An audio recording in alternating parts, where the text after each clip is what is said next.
Hello everyone, in this video I will show you if you could download Forsaken AR on iOS without PC or computer.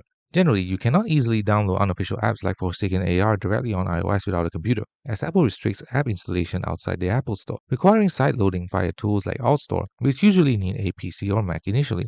However, some methods try to use third-party app stores like FlexStore or cloud services, but these are less reliable, can be complex, and often require a computer setup or developer accounts for proper installation and signing. The common but computer-dependent method AltStore and site loading. First, set up on computer. Install Alt Server on Windows or PC or Mac. Install AltStore. Connect your iPhone via USB and use Alt Server to install AltStore on your device. Trust developer. Go to iPhone settings, then General, then VPN and device management, and trust your Apple ID.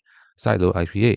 Download Forsaken AR.ipa file from Genjo or others, and use the AltStore app on your iPhone to install it. Connect for refreshes. Your phone must be connected to the same Wi-Fi network as the computer running Alt Server to refresh the app periodically. Some other alternatives. Web-based site loading. Some services, often paid or trial-based, allow you to upload an IPA file from a cloud service and install it via a browser on your iPhone. But these often involve sign or certificate issues and aren't always stable. Our recommendation for a stable experience with Forsaken AR on iOS, the initial setup with a PC or Mac using AltStore is the most common and reliable approach, despite the initial computer requirement. Thanks for watching. Don't forget to like and subscribe for more videos.